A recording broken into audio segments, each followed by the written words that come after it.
확실하게 이야기를 하는데 나는 날마다 죽노라 라고 선포를 합니다. 좀 제가 뜻이 한번 이런 생각을 해봤습니다. 사도 바울은 날마다 자살 시도를 했을까? 뭐 이런 생각도 해보았습니다. 나는 날마다 죽는다는 겁니다. 그러니까 날마다 나는 자살 시도를 한다? 좀 성경 말씀하고는 워낙 반대되는 말씀이지만 이런 생각을 해봤습니다. 사람이 죽는 거에 대해서 냉철하게 한번 생각해 볼 필요가 있는데, 사도 바울은 그가 선교하는 사역 가운데 죽음을 무릅쓰고 사역을 했던 일들이 한두 번이 아닙니다. 목숨을 초계와 같이 던지면서 사역을 했는데 그가 당한 고난은 상상을 초월할 만큼 고난이 있었습니다. 특별히 고린도 교회에 대해서 감정이 별로 좋지는 않았지만 나름대로 자기가 개척해서 교회가 크게 성장하는 교회인데 비하여 그 교회에서 자기 자신을 바라보는 태도는 부분적으로 상당히 기분이 나빴습니다. 그래서 그가 여러 가지 편지 서신 가운데 이야기를 하다가 나는 날마다 죽노라 라는 이런 말을 하게 됩니다. 저는 이제 커피를 요즘에는 이제 거의 잘 안 마시는데 커피를 마실 때 에스프레소를 마셨습니다. 여러분들 그 에스프레소를 드시는 분들도 계실 텐데 사실 원액 수준이어서 무지하게 씁니다. 정말 정신없이 쓴 그 에스프레소를 종종 먹었는데 저는 나름대로 에스프레소를 먹는 이유가 있었습니다. 제가 이제 2004년도에 위암 수술을 했습니다. 그러니까 지금부터 18년 전에 위암 수술을 하고 나서 위절제 수술을 했는데 그 식도와 그 위에 있는 그 관략근이 있는 문이 분문이고 위와 이제 십이장하고 연결되는 관략근이 있습니다. 항문처럼 관략근이 있는데 이제 음을 안 넘어가도록 하는 관략근인데 그걸 유문이라고 합니다. 국물을 좋아해서 국물 음식을 좋아하는데 먹으면 그냥 금방 넘어가요. 그래서 가뜩이나 그 설렁탕 뭐 이런 탕을 먹고 나서 이제 식사 끝나고 우리가 커피 한 잔을 마시면 아메리카노를 먹으면 양이 많아서 넘어갑니다. 출렁거리고. 그래서 제가 일부러 에스프레소를 먹은 겁니다. 다 나름대로 이유가 있었는데 주변 사람들은 저를 보고 독하다고, 어떻게 독한 그 에스프레소를 먹느냐 그러는데, 보통 때는 아메리카노를 먹는데 이제 식사 후에 이제 국물 많은 음식을 먹으면 에스프레소를 먹습니다. 그러면서 제가 하는 말이 있었습니다. 이게 중요한 겁니다. 나 에스프레소 먹으면서 나 날마다 사약을 먹는 기분으로, 독약이죠. 나는 날마다 죽노라 하면서 이렇게 먹었습니다. 그러니까 쓴 약을 먹으면서 내 성격, 내 욕심, 그럼 내 성질이죠. 이걸 이제 죽인다는 뜻인 거죠. 그러니까 내가 그 쓰고 아주 진짜 독한 그 에스프레소를 먹으면서 나는 날마다 죽노라 이렇게 했어요. 그랬더니 이게 습관이 돼가지고요. 어떤 데 가면 투샷 에스프레소를 먹는 거예요. 상당히 진해요.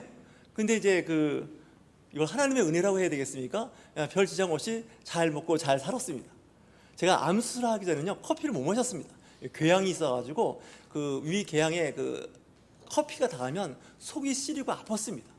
그러니까 맛과 향은 좋아하는데 속에 들어가면 속이 불편한 거예요.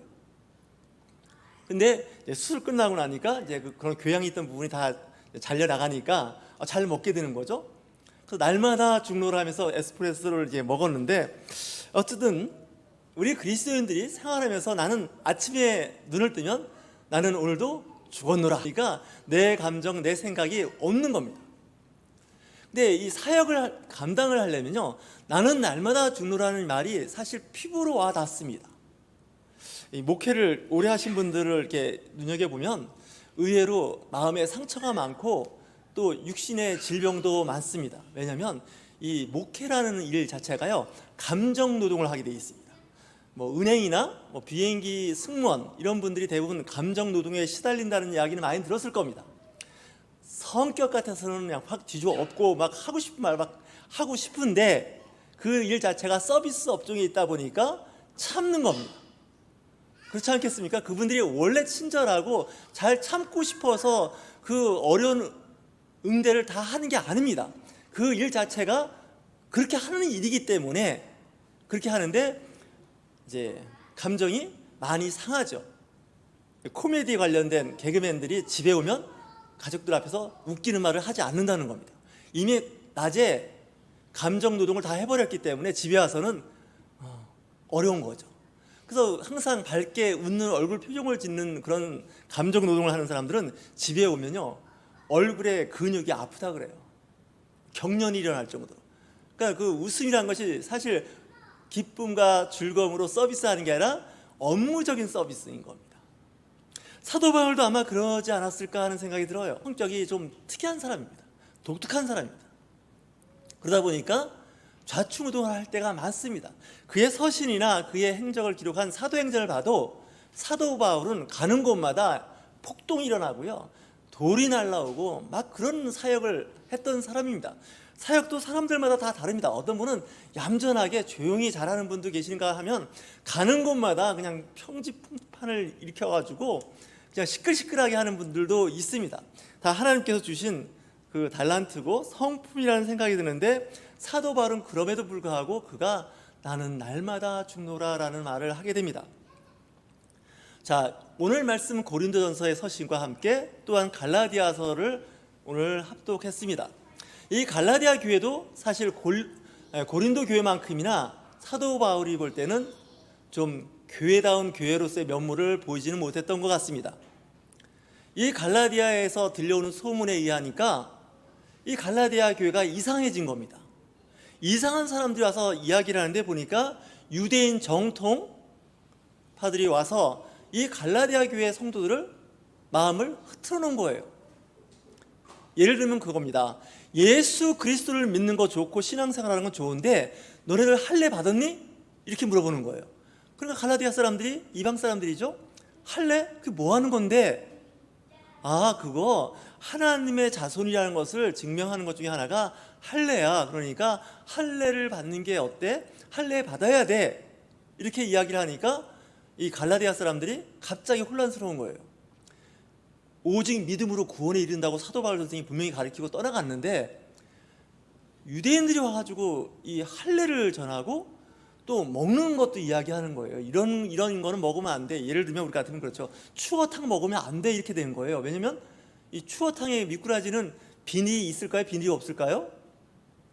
비닐이 없어요. 그러니까 추어탕 먹으면 안 돼. 너 장어구이 같은 거 좋아하니? 장어구이도 제가 알기에는 비닐이 없는 생선입니다. 그리고 돼지고기 먹으면 안 돼. 막 이래 버리니까 이 갈라디아 사람들이 진짜 그러네? 근데 이 유대인들이 성경을 갖다 들이대는 겁니다. 구약의 그 레위기 말씀 같은 것을 갖다 대면서 먹지 말라 그러는 거예요.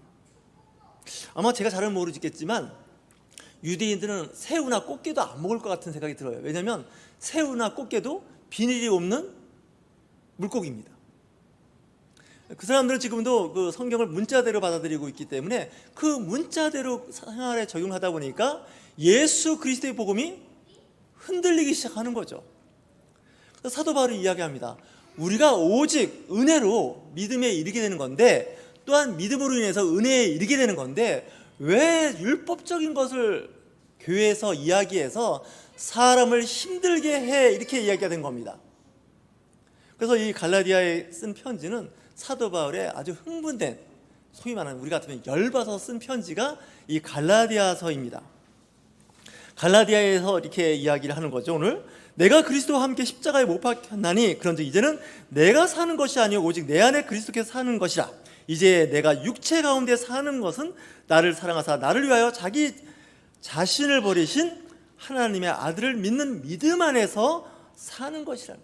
내가 믿음 안에 사는 것이지 그 율법을 조항을 이야기하면서 사는 것이 아닌데 내가 은혜 가운데 산다는 거예요. 나 율법으로 이미 죽었다는 거예요.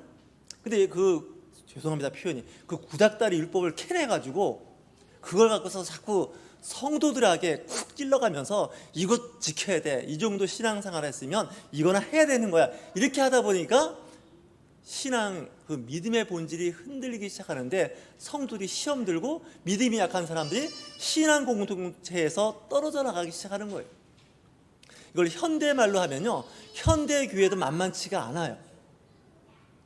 그래서 이 율법이라는 것이 죄를 깨닫게 하는 것, 하나님의 그 사랑을 알아야 되는데, 이게 자칫 잘못하면 성도 간에 불편한 문제를 만들기 시작한다는 거예요. 제가 늘 말씀드린 게 있습니다. 이데올로기에 빠지기 시작합니다.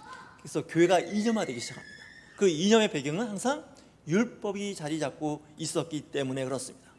사도 바울도 한때 율법으로는 완전한 자였습니다. 자기는 바리새인 중에 바리새인이었다 그러고요, 율법으로는 완전했다는 사고 자기가 고백하는 사람입니다. 나 옛날에 유대교회에 있을 때 정말 잘 믿었어. 그때는 타의 추종을 불허할 만큼 열심히 믿었는데 그것이 교회를 박해하는 거였고, 예수 믿는 사람을 잡아다가 고문하고 죽이는 데 내가 나갔던 사람이야. 내가 간증을 여러 번 하지만 다메섹 도상에서 예수님을 만나기 전까지는 그와 같은 일을 했던 사람이야.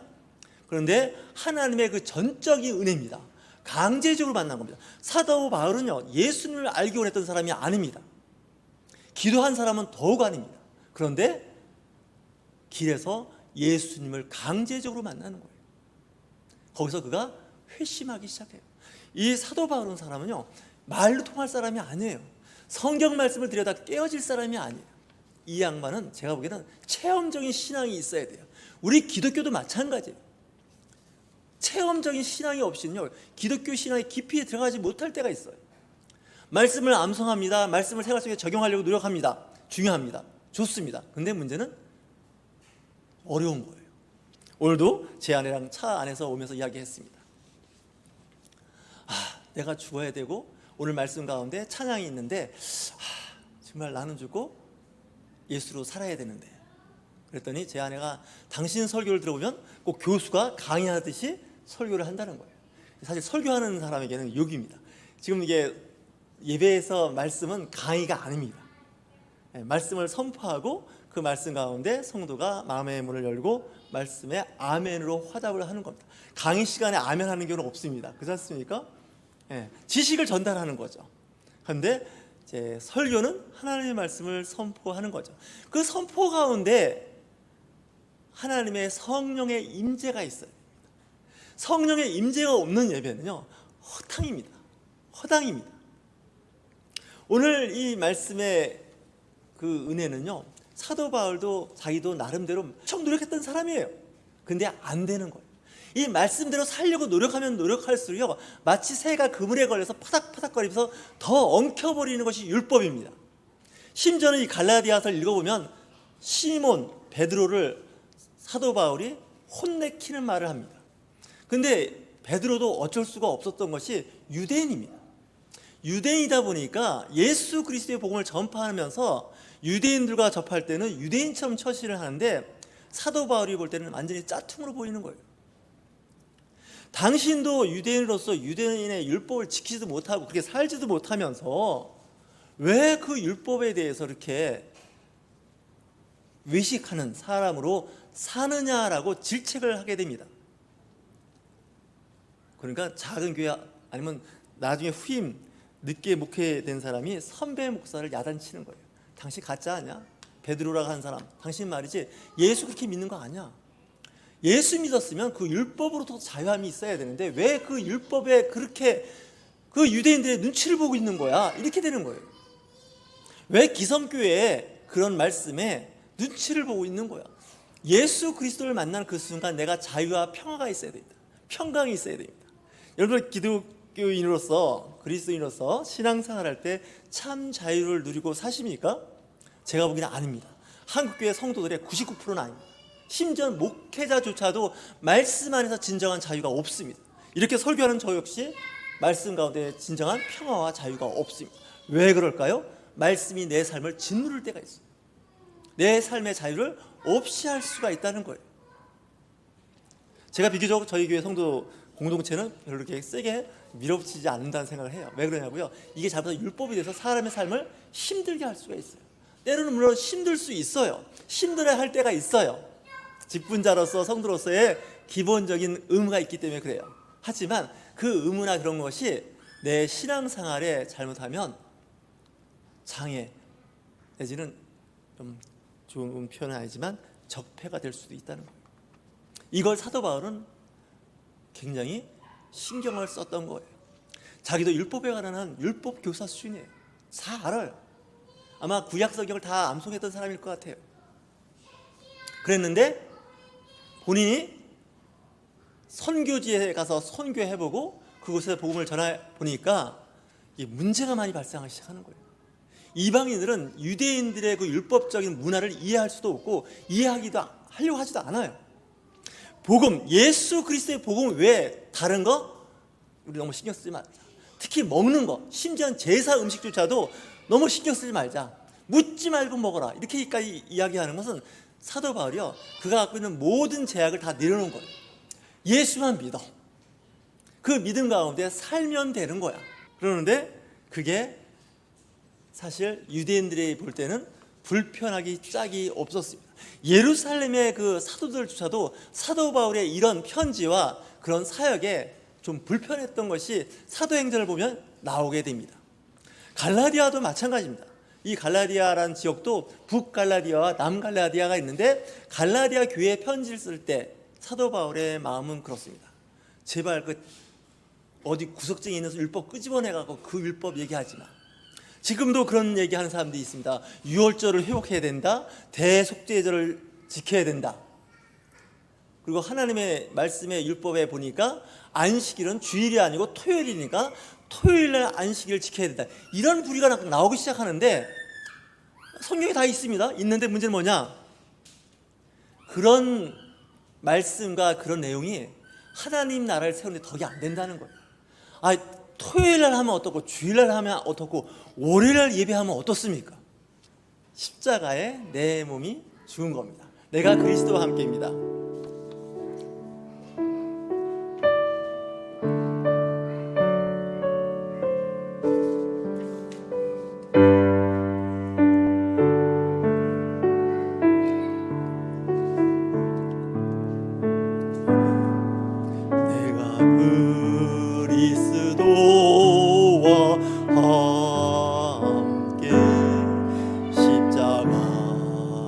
못 박혔나니 그런즉 이제 내가 산 것 아니요 오직 내 안에 예수께서 사신 것이라. 이제 내가 육체 가운데 사는 것은 나를 사랑하사 자기 몸 버리신 예수 위해 산 것이라. 이 말씀이 굉장히 이 찬송가만큼 우리 마음을 터치하는 것은요, 이 끝에 있습니다. 내가 육체 가운데 사는 것은 그거는요, 내가 세상 가운데 산다는 거예요. 세상과 짝하여 지내고요, 세상 것을 죽이고 살아요. 심지어 사도 바울도 그랬을 거예요. 하지만 이것이 다 뭐냐? 나를 사랑하사 나를 위하여 몸 버리신 예수께서 이 일을 해주셨다는 거예요. 그러니까 십자가에 돌아가신 예수 그리스도로 인하여 내가 육체 가운데 사는 그 모든 것이 다 탕감받는 거예요. 그래서 이 기독교가 잘못하면요, 율법의 종교로 전략해서 누구를 정죄하고 판단하고 비판하고 나보다 믿음이 약한 사람을 찔러대는 그런 형국에 이르게 된다는 거예요. 사도 바울은 제가 보기에는 싹 밀어버린 것 같아요, 율법을. 그래서 오직 예수 그리스도 안에 사는 사람, 믿음 안에서 사는 사람은 참 자유가 있다는 거죠. 왜냐? 예수께서 이 세상의 모든 죄를 십자가에 죽으셨다는 거예요. 구약의 율법을 십자가에 못 박아버린 거예요. 하나님이 스스로가 그렇게 해버리는 거예요. 그러면 어떡하냐? 예수 그리스도를 믿는 그 믿음으로 구원에 이르고 우리의 지상의 삶이 행복하다는 거죠. 마치 오늘 말씀이 우리를 마치 무장해제시키듯이 그렇게 말씀을 하는 것 같지만요, 믿음, 신앙의 본질은 그겁니다. 자유가 있으셔야 됩니다. 평안이 있으셔야 됩니다. 안식일이 계산해 보니까 토요일이 안식일이니까 토요일 날 드려야 돼, 이것도 아닙니다. 우리 개신교나 캐톨릭이나 정교회나 주일날 썬데이 그날 예배를 드리니까 그게 맞는 거야. 그날 드리면야 돼. 이것도 꼭 정답은 아닌 것 같습니다. 월요일날 드렸다고 하나님께서 예배를 안 받으시겠습니까? 금요일날 예배 드린다고 하나님께서 말도 안 되는 예배라고 하시겠습니까? 구약은 그렇습니다. 하지만 신약에 와서 예수 그리스도의 복음에서는요, 이런 부분이 다 해결됩니다. 오늘이 우리는 주일이지만 미국은 내일이 주일입니다. 그렇지 않습니까? 지금도 먹는 것 때문에 이것저것 가리십니까? 유대인들은 지금도 가립니다. 무슬림들은 지금도 먹는 걸 가립니다. 근데 예수 그리스도의 크리스찬들은요, 자유함이 있습니다. 그 별거 아닌 것 같고 목숨 걸지 않습니다. 사사소소 그 별거 아닌 사소한 문제 때문에 대의를 그르치지 않는다는 거예요. 사람들 생각하죠. 그럼 막 가자는 얘기냐 이렇게 생각할 수도 있는데, 진정한 그리스도는요, 그 가운데에서의 기쁨과 감사가 있고요, 그 말씀 가운데 그 은혜를 나누는 일이 있다는 겁니다. 내가 직분자니까 이 정도 의무가 있지 않을까? 물론 있을 수 있습니다. 하지만 그것도 자유가 있어야 됩니다. 참 자유가 있어야 돼요. 평안함이 있어야 돼요. 물질을 드리는 것조차도요, 마음에 평안함이 있어야 돼요. 그게 없으면 차라리 안 드리는 게 나아요. 왜냐? 하나님은 받지 않으세요. 억지로 드려지는 예배, 억지로 드려지는 물질 자체도 하나님 기뻐하지 않아요. 그분이 뭐가 아쉽겠어요? 길에 있는 돌멩이로도 아브라함의 자손을 만들 수 있는 분이에요. 여러분들, 이제 명절이 다음 주 다가옵니다. 식구들 모이면 싸우지 마세요. 가족들 모이면 싸우지 마세요. 특히 크리스찬들이 그런 일을 잘해요. 믿지 않는 분들과 가족과 친인척들이 만나면 특히 그런 일들이 잘 생겨요. 또 어쩌다 친해서 만났는데 서로 감정이 별로 불편할 때가 많아요. 제발 그러지 마시고 계신 곳에서 피스메이커, 평화를 만들어 보세요. 별별 사람이 다 모이지 않겠습니까? 그리고 친인척도 다 나와 생각과 뜻이 다릅니다. 그 부분을 존중했으면 좋겠어요. 저는 그럼에도 불구하고요, 복음은 흔들리지 않는다고 봐요. 예수 그리스도의 십자가의 복음은요, 없어지지 않습니다. 저는 그렇게 봅니다. 세상 사람들은 마치 우리가 그렇게 양보하고 그러면 마치 복음이 오염되고 없어질 것 같죠? 천만입니다. 하나님의 나라는 하나님께서 만들어 가십니다. 이루어 가십니다. 때로는 우리는요, 그걸 방관할 필요도 있어요. 적극적으로 참여하고 노력하는 것도 중요하지만 때로는 오래 참고 기다리면서 바라볼 수가 있다는 겁니다. 오늘 말씀을 마치고자 합니다. 주님, 우리가 하나님 앞에 섰을 때 육체 가운데 사는 것은, 우리가 세상 가운데 사는 것은 그 가운데 하나님 주신 자유가 있다는 거예요. 그리스도로 자유가 있어야 됩니다. 자유가 없다면, 평안함이 없다면 한번 내 신앙생활 한번 체크해 보십시오. 하나님께서 우리에게 주신 가장 큰 축복이 뭘까요? 평안입니다. 행복입니다. 이걸 그리스도인들이 놓치고 있다면 다시 한번 생각해 보셔야 됩니다. 기도하는 시간 갖도록 하겠습니다. 주님, 내가 그리스도와 함께 십자가에 못 박혔나니 그런즉 이제는 내가 산 것이 아닙니다. 오직 내 안에 예수께서 사신 것입니다. 이제 내가 육체 가운데 사는 것이 나를 사랑하사 자기 몸 버리신 예수를 위해 산 것이라고 고백하고 있습니다. 사도 바울은 이야기합니다. 나의 자랑을 두고 다는 하노니 나는 날마다 죽노라. 내가 세상에 대한 그 욕심이 있습니다. 안목의 정욕과 육신의 정욕과 이생의 자랑이 있습니다. 이런 탐욕을 죽이는 것이 신앙입니다. 다른 사람하고 비교하지 마십시오. 나보다 직분이 더 높고요, 사회에서 잘 나가는 사람, 심지어는 신앙생활, 교회조차도 비교할 필요 없습니다. 다 주어진 환경에서 내가 사는 것이죠. 그래서 이렇게 이야기하지 않습니까? 오늘 반복되는 말씀입니다. 자기 자신을 버리신 하나님의 아들을 믿는 믿음에서 사는 거라는 거예요. 그 믿음이, 이 기독교에서 그 믿음이, 다른 것을 거기서 자꾸 붙이지 말라는 거예요. 그 붙이면 붙일수록 우리의 신앙은 앞으로 나아가지 못합니다. 머무를 수밖에 없어요. 발목이 잡히는 거잖아요. 그래서 여러분들 자유함 있게 있습니다. 내 주변에 타종교가 있을 수 있어요. 믿음 생활도 독특하게 하시는 분들도 있어요. 어떤 때 이건 아니다 생각하는 분도 있어요. 그래도 그분을 오래 참고 기다려주는 거예요. 왜냐고요? 우리 믿음 안에서 살기 때문에 그래요. 주님, 저희들에게 힘주시고 능력 주시사 주님, 이 시대를 바라볼 수 있는 영혼을 뜨게 하여 주시사 우리가 육체 가운데 삽니다. 세상 가운데 삽니다. 때로는 세상과 짝하여질 때도 있고 세상에서 타락한 영성이 보일 때도 있습니다. 그럼에도 불구하고 우리가 놓치지 않는 것은 주님께서 우리에게 주신 그 십자가의 보혈로 그 죄를 담당하신 하나님의 독생자 예수 그리스도로 사는 복음입니다. 주님, 그리스도인들이 어느 곳에 있든지 맡은 바 소명을 잘 감당하는 것이 거기서 싸우고 다투는 것이 아니라 그것에서 주님이시여 양보하고 주님이시여 때로는 져주고 손해보고 불편을 감수하면서도 내 마음에는 세상이 줄 수 없는 평안이 나를 주관하게 하여 주시옵소서. 아버지, 오늘 이 말씀 가운데 주님께서 함께하여 주시옵소서.